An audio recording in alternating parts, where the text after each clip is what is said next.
দেশ জুড়ে এক লাফে বাড়ল পেট্রোল ডিজেলের দাম। লিটার প্রতি 3 টাকা বেড়েছে পেট্রোলের দাম। ঠিক কি কারণে? ওই যে পশ্চিম এশিয়ায় যুদ্ধ চলছে, সেই যুদ্ধের জেরে জ্বালানিতে টান পড়েছে, সেই কারণে এক লাফে পেট্রোল ডিজেলের দাম বেড়ে গিয়েছে। পেট্রোলের দাম 3 টাকা বেড়েছে, ডিজেলের দাম বেড়েছে 3 টাকা 11 পয়সা।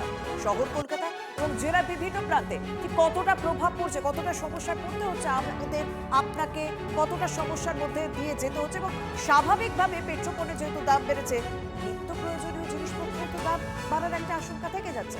UEM Jaipur is a perfect target for prospective students aspiring for good jobs, good education with future-ready skills. আমাদের সঙ্গে দুই প্রতিনিধি রয়েছে, সল্টলেক থেকে রয়েছে সুমন আর বাঁকুড়া থেকে রয়েছে হীরক। আমি একেবারে বাঁকুড়া থেকে একটুখানি শুরু করি, আমি শহর কলকাতার দিকে পরে নজর রাখছি। বাঁকুড়া, হীরক, তুমি যেখানে রয়েছো সেখানে যারা পেট্রোল ডিজেলের উপর নির্ভরশীল, নিত্য প্রয়োজনীয় জিনিসপত্রের দাম একটা বাড়তে পারে এরকম একটা আশঙ্কা এড়িয়ে দেওয়া যায় না। কি বলছেন সেখানকার মানুষ বা সেখানে যারা পেট্রোল ডিজেল ব্যবসার সঙ্গে জড়িয়ে রয়েছে তারা কি বলছেন?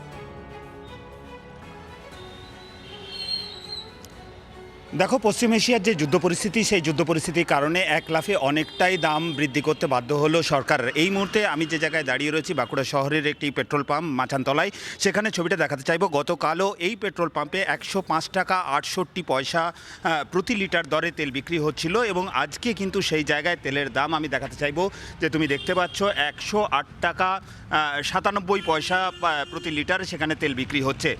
স্বাভাবিকভাবে এই যে তেলের জ্বালানি তেলের যে দাম বৃদ্ধি, জ্বালানি তেল ছাড়া তো একেবারেই সমস্ত কিছু অচল, একেবারে পরিবহন থেকে শুরু করে নিত্য প্রয়োজনীয় সামগ্রী এক জায়গা থেকে অন্য জায়গায় নিয়ে যাওয়া। স্বাভাবিকভাবে এই তেলের যে দাম বৃদ্ধি, তার ফলে নিত্য প্রয়োজনীয় সামগ্রীর দাম বৃদ্ধির তো একটা আশঙ্কা থাকছে। আমি একটু কথা বলছি যে এই যে এক ধাক্কায় 3 টাকা 29 পয়সা দাম বেড়ে গেল এই যুদ্ধ পরিস্থিতির কারণে, কি বলবেন? জিনিসপত্রের দাম তো আবার দাম বেড়ে যাচ্ছে বলতে আমাদের খুব ক্ষতি হচ্ছে। আমরা ধরুন চাষ করে খাই, আমাদের জিনিসের দাম কমছে, তেলের দাম বাড়ছে, আমাদের পক্ষে খুব মানে ব্যাপারটা মারাত্মক হয়ে যাচ্ছে আর কি। সত্যি মানে আমাদের বাঁচার খুব কষ্ট হয়ে যাবে আর কি। মানে আমরা একেবারে দেখো, আরও এখানে যারা রয়েছেন তাদের সঙ্গে কথা বলি। দাদা, বলছি এক ধাক্কায় 3 টাকা 29 পয়সা দাম বেড়ে গেল পেট্রোলের যুদ্ধ পরিস্থিতির কারণে, তাহলে জিনিসপত্রের দাম তো আরও বাড়ার সম্ভাবনা থাকছে। আসেই তো আমাদের তো ক্ষতি হচ্ছে বিশাল, কারণ আমরা চাষি মানুষ, সবজির দাম নাই, আলু বিক্রি হয়ে গেছে, মাঠা পচে গেছে সব, তো আমাদের সংসার চালানোই কষ্টকর। তেল ছাড়াও তো চলবে না, গাড়ি চলবে কি? গাড়ি চলবে না তো, মানে উৎপাদিত সামগ্রী যখন বাজারে নিয়ে আসবেন, তাহলে এবারে তো দাম, সেখানেও দাম বাড়বে, এখানেও দাম কমে যাচ্ছে, সেখানেও দাম পাচ্ছি না। তুমি আমাদের সঙ্গে থাকো, সত্যি সমস্যায় পড়তে হচ্ছে। আমাদের সঙ্গে অপর প্রতিনিধি সুমন রয়েছেন সল্টলেক থেকে সুমন, সত্যি এই পরিস্থিতি যে তৈরি হতে পারে এরকম একটা আশঙ্কার কথা প্রধানমন্ত্রী নরেন্দ্র মোদী তিনি আগেই বলেছিলেন। সেই কারণে সাধারণ মানুষের উদ্দেশ্যে বার্তা দিয়েছিলেন যে যতটা কম সম্ভব গাড়ির উপর নির্ভর কম হন, পুলকারে যাতায়াত করুন, এই ধরনের অনেক সতর্ক বার্তা তিনি আগে থেকেই দিয়ে দিয়েছিলেন যে এই প্রভাবটা শুধুমাত্র আমাদের দেশে নয়, এটা গোটা বিশ্ব জুড়ে পড়ছে। তুমি যেখানে রয়েছে সেখানকার মানুষের কি প্রতিক্রিয়া?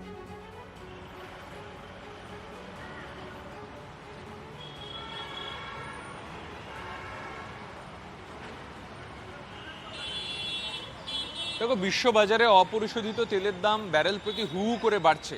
সেই জায়গায় কেন্দ্রীয় সরকার ট্যাক্স কমিয়ে নিয়ন্ত্রণ করার চেষ্টা করেছে, শেষ পর্যন্ত আর পারা গেল না, কারণ হরমুজ প্রণালী দিয়ে অবাধে কিন্তু তেলবাহী জাহাজগুলো যাতায়াত করতে পারছে না, ফলে পেট্রোল ডিজেলের দাম বাড়াটা অবশ্যম্ভাবী হয়ে উঠেছিল। আমি তোমাকে দ্রুত একবার ডিসপ্লে রেটটা দেখিয়ে দিই। আমি যেখানে রয়েছি সেখানে ডিজেল বিক্রি হচ্ছে 95 টাকা 8 পয়সা প্রতি লিটার, আর পেট্রোল বিক্রি হচ্ছে 108 টাকা 66 পয়সা প্রতি লিটার। এবার কথা বলবো তাদের সঙ্গে যাদের পেট্রোল ডিজেলটা রোজ লাগে। দাদা, পেট্রোল ডিজেল 3 টাকা করে দাম বাড়লো, কি বলবেন যুদ্ধ পরিস্থিতির জন্য? युद्ध परिस्थितियों जन्नू I will speak in Hindi. युद्ध के लिए अगर हो रहा है तो इट्स एन एक्सटर्नल फैक्टर, तो इसमें हम कुछ कर नहीं सकते। एंड इफ गवर्नमेंट ने इम्पोज किया है 3 रुपया ज़्यादा बढ़ा दिया है, तो वी हैव टू बेयर। আরও কয়েকজনের সাথে কথা বলবো। দাদা, 3 টাকা করে পেট্রোল ডিজেলের দাম বেড়ে গেল, কি বলবেন? ওই আমার মালিক দাঁড়িয়ে আছে, মালিককে বলো। আচ্ছা, উনি কথা বললেন, বুঝলাম। আরেকজনের সাথে কথা বলার চেষ্টা করি। পেট্রোল ডিজেলের দাম 3 টাকা করে লিটার প্রতি বেড়ে গেছে। দাদা, পেট্রোল ডিজেলের দাম 3 টাকা লিটার প্রতি বেড়ে গেল, অসুবিধা হবে? না, কোনো অসুবিধা হবে না। এই যুদ্ধের জন্য হচ্ছে? হ্যাঁ। তাই মেনে নিচ্ছেন এটা? হ্যাঁ। কোনো অসুবিধা হবে না, দেশের স্বার্থে? হ্যাঁ। আরও কয়েকজনের সাথে কথা বলার চেষ্টা করব। এই যারা রয়েছেন, যারা এর সাথে জীবিকা নির্বাহ করেন রোজ, 3 টাকা করে পেট্রোল ডিজেলের দাম বেড়ে গেল, আপনাদের তো প্রফিটের ব্যাপার থাকে। হ্যাঁ, কোনো প্রফিট হচ্ছে না, গ্যাসের দামও বেড়ে গেছে, আমরা কি করে বাঁচবো? হ্যাঁ, গ্যাসও পাওয়া যাচ্ছে না, হ্যাঁ, রান্নার সিলিন্ডারও পাওয়া যাচ্ছে না, এদিকে তেলের দামও বেড়ে গেছে, কি করব অর্থাৎ আমরা? সাধারণ মানুষ কিছুটা বুঝছেন, কিছুটা মানুষ বোঝার চেষ্টা করছেন যে কিভাবে এই পরিস্থিতি সামাল দেওয়া যায়। আপাতত তোমাকে ধন্যবাদ সুমন। আরও একবার জানিয়ে রাখি, হরমুজ প্রণালী বন্ধ থাকার কারণে বিশ্বজুড়ে তেল এবং জ্বালানি সরবরাহ বিপর্যস্ত। এর জন্য আন্তর্জাতিক বাজারে ক্রুড তেলের দামও অনেকটাই বেড়ে গিয়েছে। অপরিশোধিত তেলের দাম ব্যারেল পিছু $102। সে কারণে সাধারণ মানুষের প্রতিক্রিয়া আপনাদের সামনে তুলে ধরলাম। কিন্তু প্রধানমন্ত্রী নরেন্দ্র মোদী অনেক আগেই এই আশঙ্কার কথা বলেছিলেন যে বিশ্বজুড়েই একটা প্রভাব পড়তে পারে। তখন ঠিক কি পরামর্শ দিয়েছিলেন শুনবো।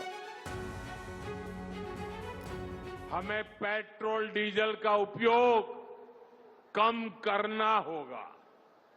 शहरों में जहां मेट्रो है वहां हम तय करें कि हम मेट्रो का ही उपयोग करेंगे, ज्यादा से ज्यादा मेट्रो में ही जाएंगे। अगर कार में ही जाना जरूरी है तो फिर कार पूल करने का प्रयास करें और भी लोगों को साथ बिठा ले। अगर हमें कहीं सामान भेजना हो तो कोशिश करनी है कि वह ज्यादा से ज्यादा रेलवे गुड्स के जो ट्रेन होती है रेलवे की सर्विसेज से भेजें, ताकि इलेक्ट्रिक रेलवे होने के कारण पेट्रोल डीजल की जरूरत नहीं पड़ती है। जिन लोगों के पास इलेक्ट्रिक व्हीकल है वो भी कोशिश करें कि इलेक्ट्रिक व्हीकल का ज्यादा से ज्यादा उपयोग करें।